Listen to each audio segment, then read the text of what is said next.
하나님이 하셔야 합니다 라는 제목으로 말씀 증거합니다. 하나님이 하셔야 합니다. 사람들은 누구나 자기 눈에 보이는 현실에 압도당합니다. 그래서 아무리 낙관적인 생각을 가지고 있는 사람이라 할지라도 그 현실이 암울함이 지속되고 오래 계속될 때에는 마침내 그 희망의 끈을 놓으면서 현실에 굴복하고 희망 대신 절망을 선택하게 됩니다. 우리가 잘 알다시피 최남선이나 이광수가 훗날 변절해서 친일파가 되고, 그리고 그들이 해방된 다음에 한 얘기가 이렇게 빨리 해방이 될 줄 몰랐다, 이렇게 우리가 독립할 줄 몰랐다 라고 얘기를 하는 것이죠. 그들에게는 10년 정도의 삶이면 충분히 긴 시간이었고, 그 10년 정도의 삶을 살면서 앞으로의 현실은 바뀌지 않을 것이고 이것이 대세가 될 것이라고 비관한 것이죠. 그러면서 현실과 타협하고 지금 이 순간 내가 살아갈 묘책들을 선택하게 되는데, 그것이 바로 친일파의 삶이었습니다. 에스겔이 활동하던 시기는 남왕국 유다가 멸망한 얼마 후부터 활동을 했습니다. 그는 바벨론 포로로 잡혀간 유대 민족의 한 사람이었고 제사장 가문 출신이었습니다. 이 사람은 영적으로 감수성이 매우 예민했던 사람 같습니다. 에스겔서 1장 같은 데 보면 그는 강가에 가서 기도하면서 하나님과 긴밀한 영적 관계를 유지했던 사람이었습니다. 그가 희망적인 사람은 아니었을 겁니다. 그의 기도는 항상 눈물의 기도였겠죠. 우리가 힘듭니다. 우리가 어렵습니다. 우리가 아픕니다. 우리가 압제당했습니다. 우리가 고향을 잃었습니다. 고향에 가고 싶습니다 라고 하는 우울한 기도가 주 내용이 아니었을까 하는 생각을 가져보게 됩니다. 에스겔이 기도의 사람이었기 때문에 그런지 모르겠지만 에스겔서의 전반적인 내용 속에 환상이 아주 많이 나옵니다. 그래서 성경신학자들은 예언 문학과 예언 운동과 묵시 운동의 중간적 다리 역할을 하는 존재가 에스겔 선지자다라고 얘기합니다. 예언 운동을 했던 사람들은 주로 말씀 운동이라고 생각하면 되죠. 하나님의 말씀을 대언하고 하나님의 말씀을 문자와 다양한 커뮤니케이션의 용어를 이용해서 하나님의 계시를 전했다고 한다면, 묵시 문학은 상징과 환상을 통하여서 장차 종말에 일어날 일, 그리고 하나님께서 궁극적으로 이 땅을 다스린다는 그 소망을 보여주는 문학이죠. 바로 이 예언과 묵시 운동 사이에 존재했던 선지자가 에스겔 선지자다라고 생각하시면 될 겁니다. 그래서 에스겔 선지자는 상당히 많은 환상이 기록되어져 있습니다. 오늘 37장도 환상인 거죠. 1절 보면 주님께서 권능으로 나를 사로잡으셨다. 주님의 영이 나를 데리고 나가서 골짜기 한가운데 나를 내려놓으셨다. 이 말씀을 보면 그가 지금 기도 중에 환상에 빠져 있음을 분명히 보게 됩니다. 심리적 질환으로서의 환상 또는 환각 증세와 영적 환상을 좀 구별할 필요가 있습니다. 심리적 질환으로서의 어떤 환각 증세는 영적 환상과 비슷해 보이지만 내용과 그 결과는 전혀 다르다는 거죠. 심리적 질환이나 약물로 인한 환상 또 환각 증세를 경험한 사람들, 그 환각의 특징이 뭐예요? 현실에 눈물게 하죠. 심리적 질환으로 환각에 빠진 사람, 약물에 의해서 환각에 빠지는 사람은 그 환각을 겪으면 겪을수록 현실과 굉장히 멀어지고, 그리고 고립되어지고 현실의 부적응자가 되고 그의 삶을 파괴시키는 거죠. 약물 중독에 의한 환각 증세로 그 사람의 삶이 행복해지고 적극적이 되고 또 이 세상에 사람들과 관계를 잘 맺는다라는 경우는 전혀 없다는 것을 우리가 알 수 있죠. 그리고 그 환상 속에서만 살고 싶어 하는 거죠. 그것은 질환이고 약물에 의한 이상현상이죠. 반면 하나님께서 주시는 환상은 그 환상을 경험한 사람으로 하여금 현실에 새로운 눈을 뜨게 하고 그의 삶과 주변에 선한 영향을 미치게 한다는 거예요. 그 환상의 결과로 나의 삶의 질이 높아지게 되고 그 환상의 결과로 삶의 방향이 180도 바뀌면서 이 땅에 하나님께서 원하시는 거룩한 삶의 원형과 체제를 만들어가는데 적극성을 띠게 된다는 거예요. 즉 삶의 의지가 더 강해지고, 그리고 이 세상에서 하나님께서 역사하신다는 소망이 더욱 강해지는 것, 그게 바로 영적 환상이라는 거죠. 그래서 우리가 환각 증세, 즉 심리적 질환으로 생기는 환각 증세와 그리고 영적 환상은 이런 식으로 구분할 수 있다는 거예요. 그래서 혹 여러분들 어떤 환상에 빠졌는데 그 환상이 나로 하여금 자꾸 삶을 떠나게 만들고 우울하게 만들고, 그 환상으로 인해서 막 뭔가 힘이 쭉 빠지고 살아갈 맛을 잃고 자극을 받지 못한다면 그 하나님이 주신 환상이 아닌 거죠. 왜요? 하나님을 만났는데 어떻게 자기 생명을 귀하게 여기지 않을 수 있겠습니까? 하나님을 만났는데 하나님이 만드신 이 세상에 대한 애착을 어떻게 안 가질 수 있습니까? 그래서 그가 하나님의 환상에 접했는지 심리적 질환을 접했는지는 그 환상의 결과를 보면 알 수 있는 거예요. 그 환상이 나를 어떻게 이끌어가느냐, 그 영적 체험이 나를 어떻게 이끌어가느냐를 보면 마귀의 것인지 질병에 의한 것인지 하나님에 의한 것인지를 분명히 알 수 있어요. 오늘 이 에스겔의 환상에 하나님이 주셨다는 것을 분명히 알 수 있는 것은 이 에스겔서 37장 전반의 결과를 통해서 알 수 있는 것이죠. 그 환상 속에 강한 소망이 담겨져 있고, 그리고 그 소망을 절망에 빠진 이스라엘 백성에게 네가 분명하게 전하라 라고 하는 삶으로 뛰어들게 만드는 하나님의 자극이 있다는 것을 볼 때에 에스겔의 환상은 하나님이 보여주신 환상이 분명하다라고 말씀드릴 수 있습니다. 1, 2절을 보면 그의 환상의 첫 장면이 매우 충격적이죠. 여호와께서 권능으로 내게 임재하시고 그의 영으로 나를 데리고 가서 골짜기 가운데 두셨는데 거기 뼈가 가득하더라. 나를 그 뼈 사방으로 지나가게 하시기로 본즉 그 골짜기 지면에 뼈가 심이 많고 아주 말랐더라 라고 말합니다. 그냥 뭐 해골 한 구를 보여준 게 아니라 셀 수 없는 해골이 그냥 골짜기에 가득 찬 거예요. 이렇게 생각하시면 될 것 같습니다. 골짜기가 얼마나 깊습니까? 근데 그 골짜기의 깊이만큼 해골이 올라와 있는 거죠. 그래서 그 골짜기를 건너갈 수 있을 정도다 라고 상상을 한번 해보라는 거예요. 어마무시한 그 마른 뼈들의 환상을 에스겔이 보게 됩니다. 그때 굉장히 충격적이지 않겠습니까? 환상인데 죽음의 환상이야. 얼마나 그게 충격적이었겠어요. 아마 두렵고 무섭고, 또는 이거 내가 하나님께 이끌린 건 맞나? 라고 하는 그 순간적 자각 증세도 없지 않아 있을 수 있었을 것입니다. 이스라엘의 상황을 설명하고 있음을 11절에서 얘기해 주고 있죠. 이것은 너희들의 지금 현재의 모습이다.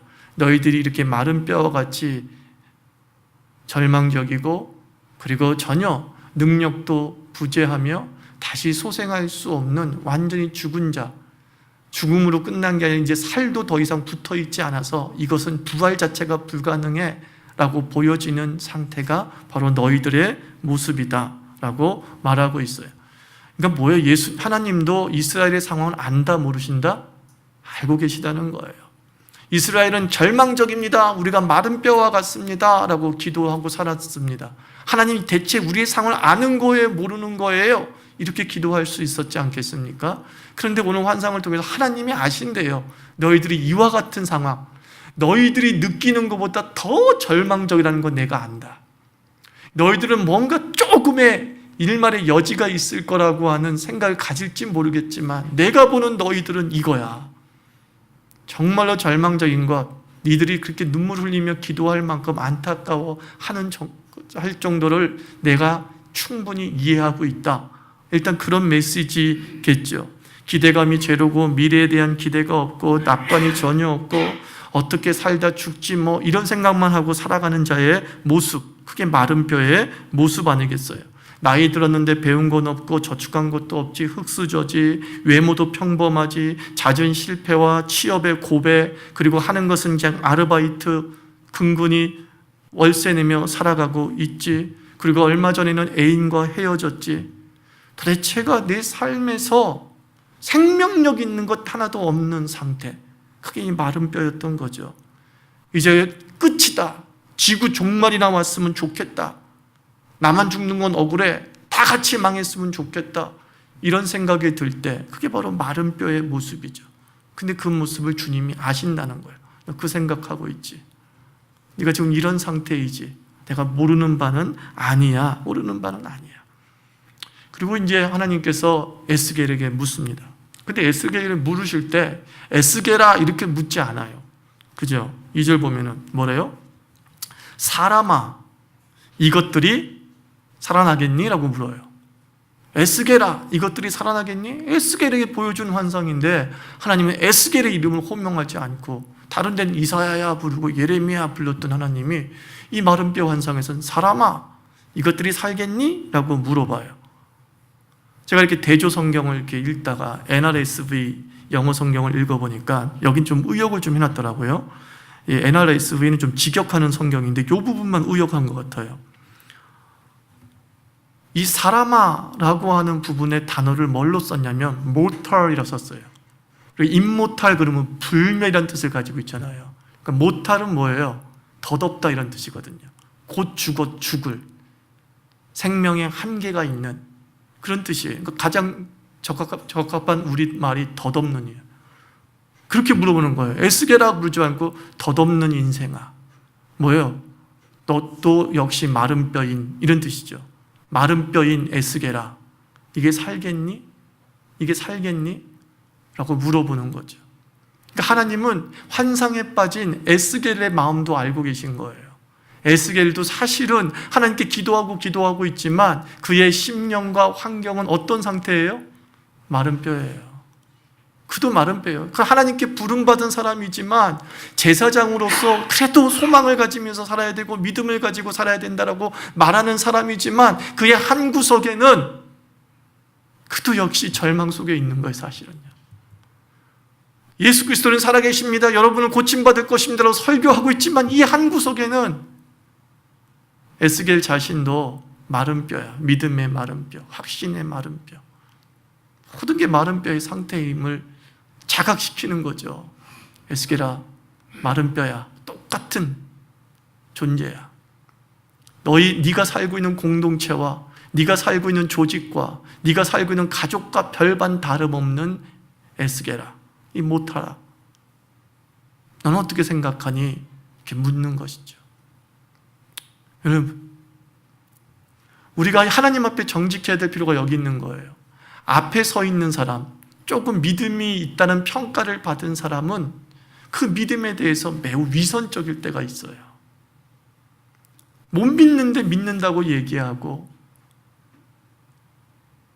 기도하는데 안 하는데 기도한다고 얘기해야 되고, 이런 것들 내 모습을 가질 때가 있거든요. 근데 그게 습관이 돼서 하나님 앞에서조차도 우리가 부정직할 때가 있는 거야.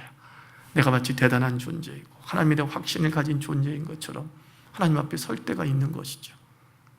근데 하나님은 그냥 우리를 뭘로 봐요? 아브라함아 부를 때도 아브라함을 뭐라고 해요? 진토 같은, 아브라함이 자기 자신을 하나님 앞에서 뭐라고 해요? 내가 진토 같은, 먼지 같은 존재입니다. 아브라함이 자기 실체를 그렇게 보죠. 우리가 하나님 앞에 섰을 때 그렇게 서야 되는 거예요. 정직하게 서야 되는 거예요. 그럼 무엇이 정직하냐? 이 모탈이 정직한 거예요. 덧없는 존재, 마른 뼈와 같은 존재, 먼지처럼 사라질 존재. 이게 하나님 앞에 정직한 모습이죠. 아마 에스겔이 깜짝 놀랐지 않을까 싶어요.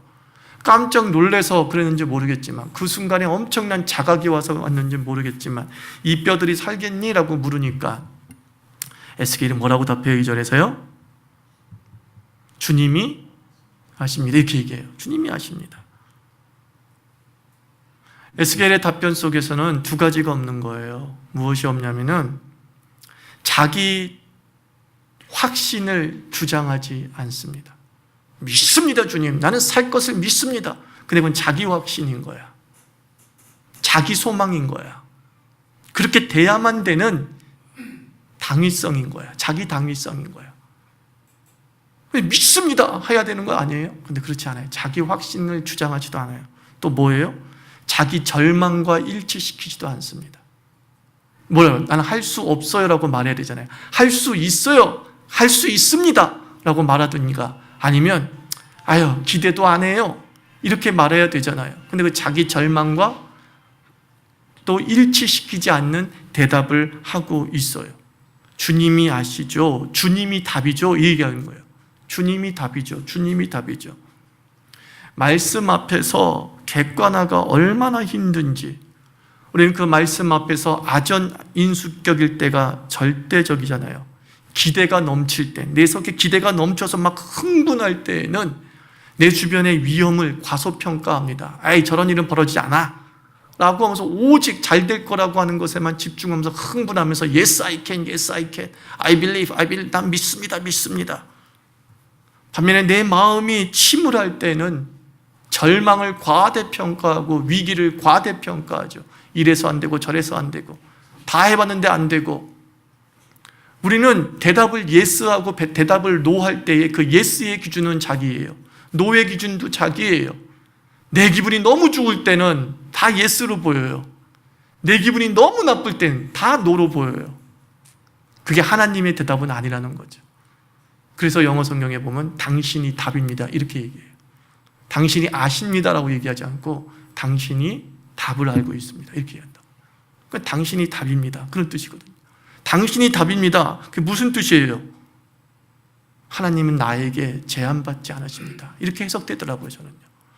주님은 아시죠? 그 말이 하나님 당신은 나에게 제한받지 않으십니다. 내가 절망이라도 당신은 절망이 아닐 내가 절망이라 당신도 절망이고 내가 능력이라 당신도 능력입니다 라고 하는 이 자기 모순에 빠져 있잖아요.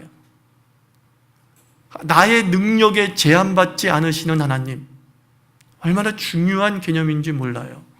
나의 상황에 제한받지 않으시는 하나님, 나의 기분에 제한받지 않으시는 하나님, 무엇보다 내 확신에도 제한받지 않으시는 하나님.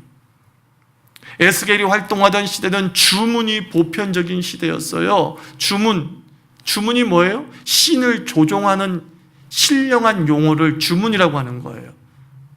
주문을 하면은 그 주문대로 신이 응답해 줘야 돼요. 금 나와라 뚝딱, 열려라 참깨, 다 뭐예요? 주문이에요.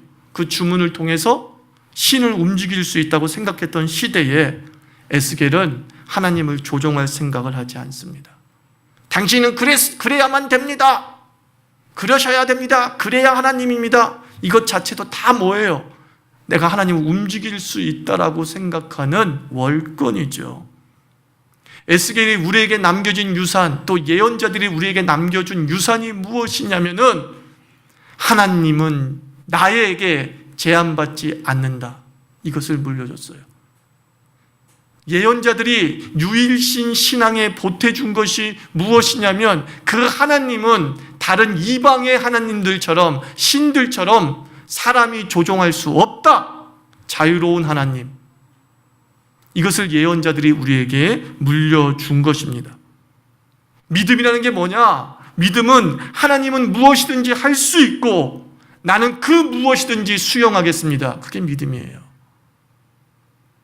내 소망을 이루어질 줄 믿습니다가 믿음이 아니라 하나님은 다 하실 수 있어요. 인정하는 거예요.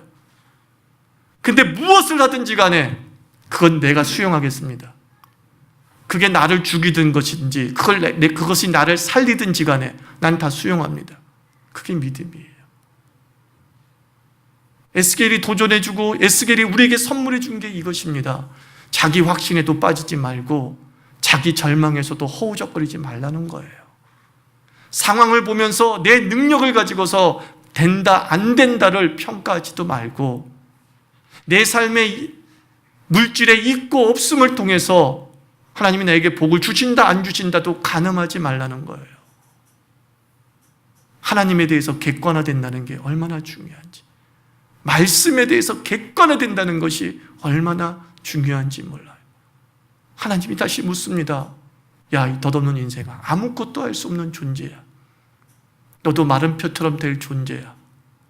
너 이게 가능하겠니? 가능하겠니? 그때 우리에게 필요한 답은 그렇습니다 주님이 아니라 무엇을 하든지 당신이 하시는 것은 옳습니다.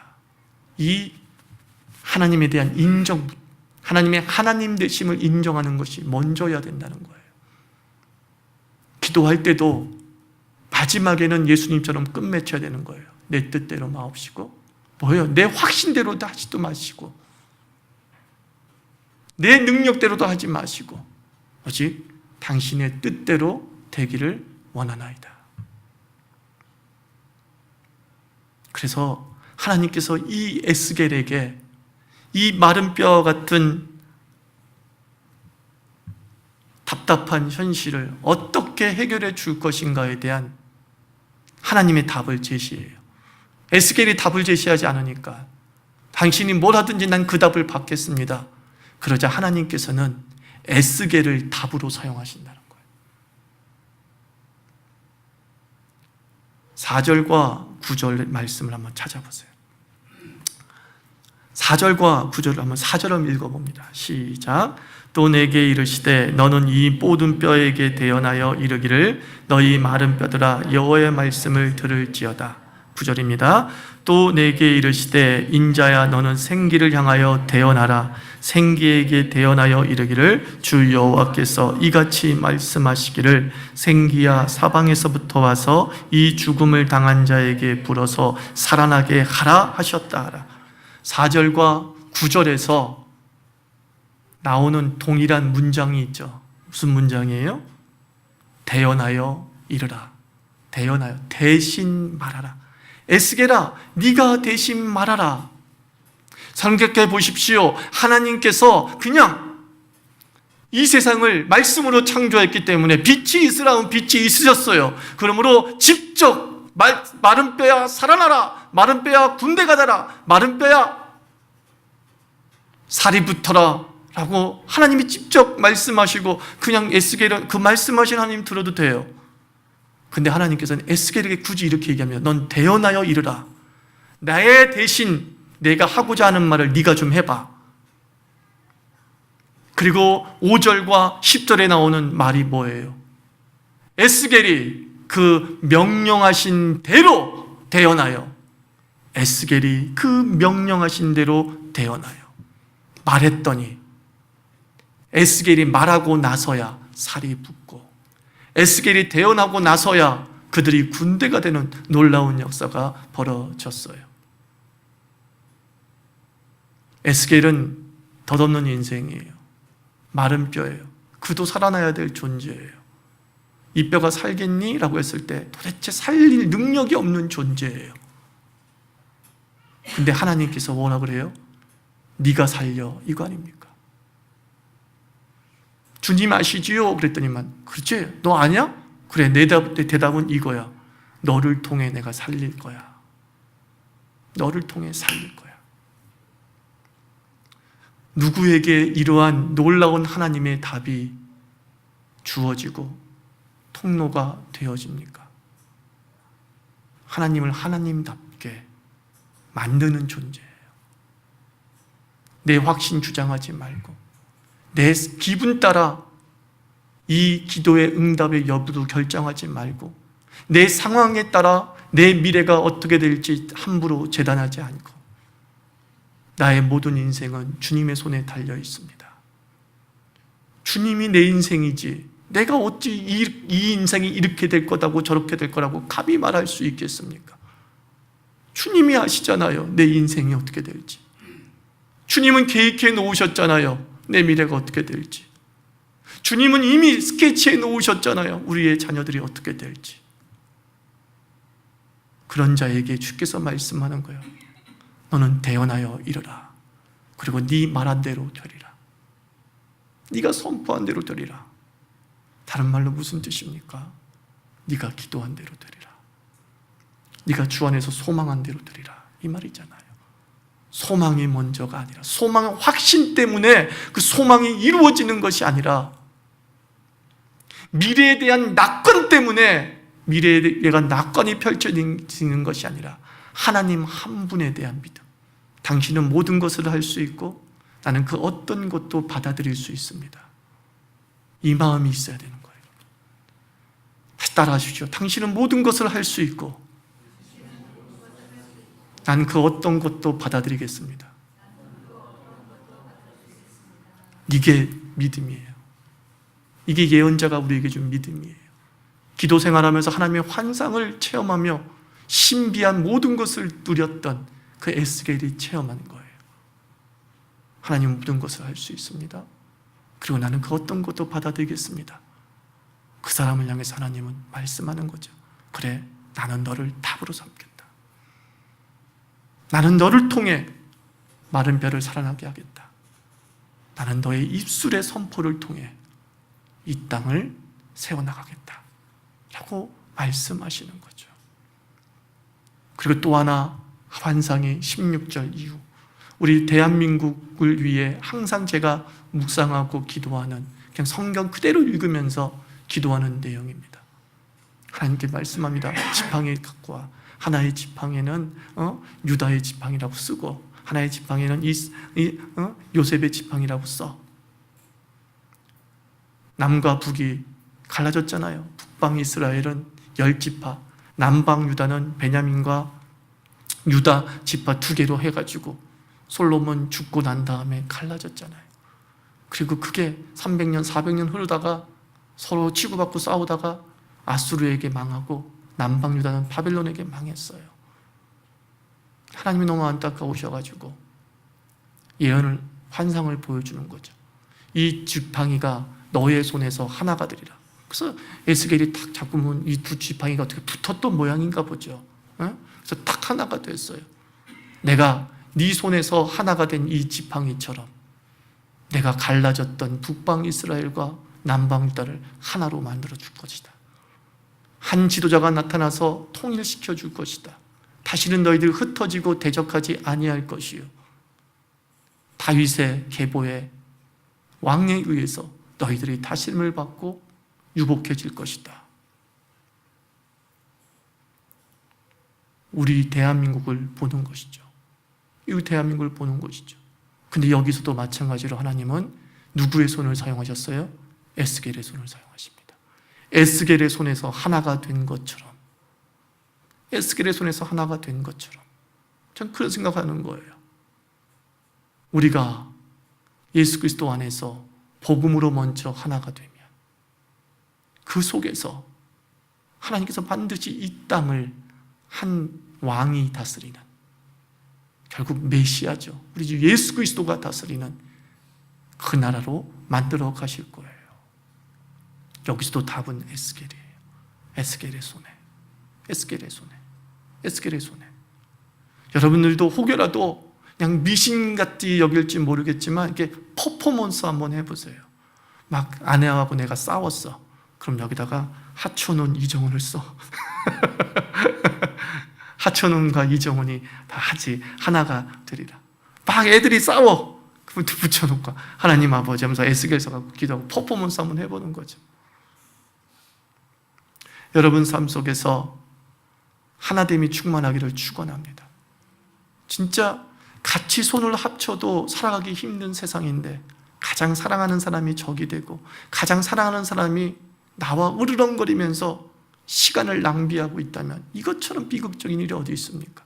아수르는 커가고 있고 바벨론은 커가고 있는데 같은 민족끼리 싸우고 있었던 이스라엘 모습처럼 세상은 우리를 우는 사자와 같이 삼킬 자를 찾아다니고 있는데 기도해주고 중보해줘야 될 성도끼리 서로 싸우고 있고 서로 맞대고 있을 때 도대체 우리가 세상에서 어떻게 싸워 이겨나갈 수 있겠냐는 거예요. 나의 가장 큰 힘이 되어야 될 가족이 나의 가장 큰 적이 된다면 그 옛날 남방 유다와 북방 이스라엘의 어리석음이 재현되는 것이 아니겠냐는 거예요. 오늘도 우리 주님의 사람들 한 사람 한 사람들 주님이 하실 것입니다. 모든 것은 주님께서 하실 것입니다.